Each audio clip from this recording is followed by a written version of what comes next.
The July, August, September edition of Hinduism's flagship spiritual magazine, Hinduism Today, has been released in digital form and is now available for free online.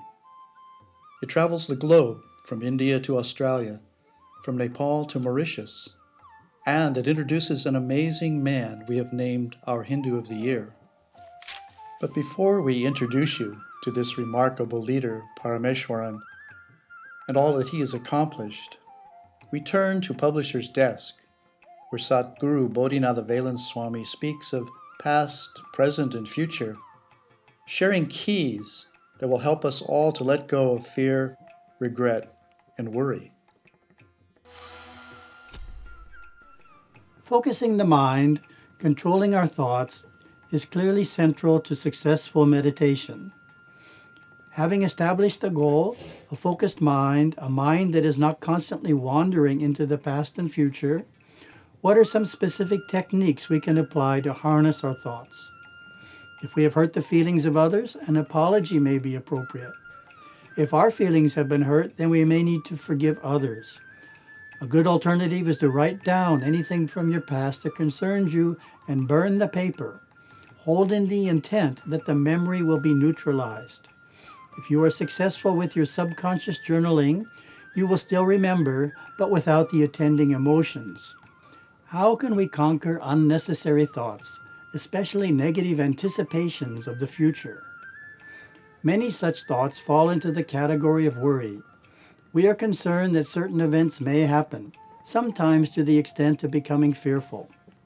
A remedy that Gurudeva stressed is to employ a simple affirmation. When the mind starts to worry, say to yourself, "I'm all right now." Keep repeating this affirmation until you are convinced that everything is fine in the present moment.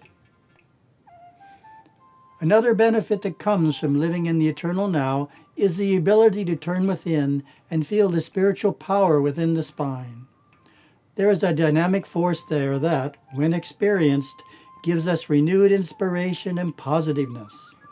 When we are feeling a bit discouraged, we can find new energy and enthusiasm to meet the tasks at hand by quieting our thoughts and tuning in to this spiritual force felt along the spine. He's known throughout India as an innovator, a dauntless worker, and a brazenly proud Hindu. Sri P. Parameshwaran is as active in his 80s as most of us ever become, writing, campaigning for social reform, and building Dharma institutions. You may have visited the Vivekananda Rock Memorial. Well, that's there because of him. And the Vivekananda Kendra schools, and a lot more. Sri Parameshwaran is doing nothing less than raising India to the heights that Vivekananda spoke of. Our feature article takes us into the hills of Nepal as we follow the rites of passage, the samskaras, observed there in unique and colorful ways. Ace photographer Thomas Kelly brings the rituals and celebrations to life with his astounding camera work. We look into the lives of boys and girls, stopping at their milestones of name-giving, first feeding, coming of age, marriage, and more.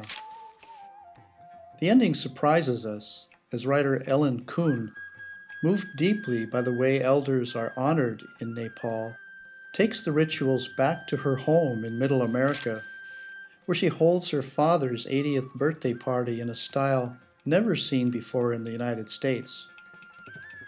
Gathering the whole family together, Ellen honors her father with sacred songs, a turban, testimonials, and even a foot washing, which she and everyone in the Kuhn family will never forget. For many Hindus, samskaras and pilgrimage are defining religious experiences, and rites of passage gives us a personal glimpse into this world of growth and celebration. Our 16-page center section is a tour de force of some of the most exotic of Hinduism's practices. It's called Healing Sacred Vows and Transpossession. Stephen P. Heiler is our guide into a seldom documented world that may well teach you again of the power of faith. Stephen's stories, all photographed by him, are real, and he was a witness to each of them. From 14-month-old Aditi's return from the brink of death at a healing shrine to a frenetic trance during Kavadi.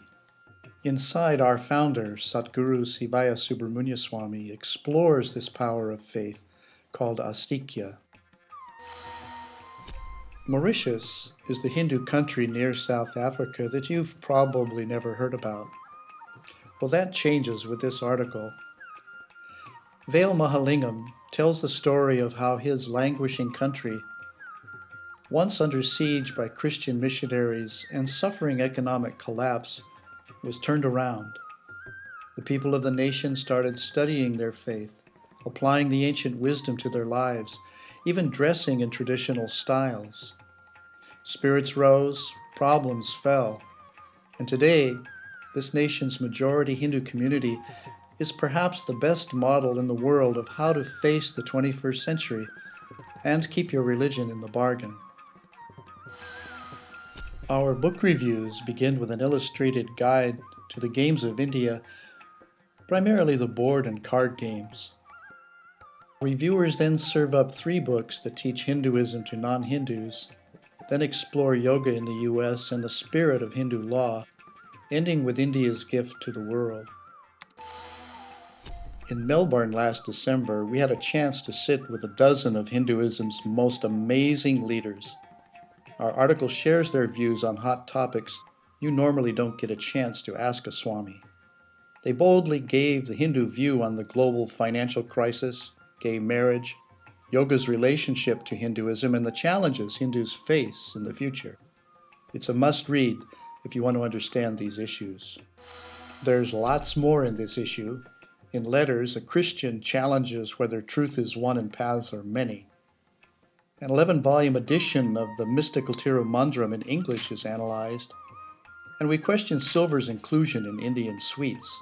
Then Professor Arvind Sharma, one of the leading thinkers of our time, tells how he came to appreciate the openness of Hinduism when he saw his non-Hindu academic peers struggling with the constraints of their religious traditions.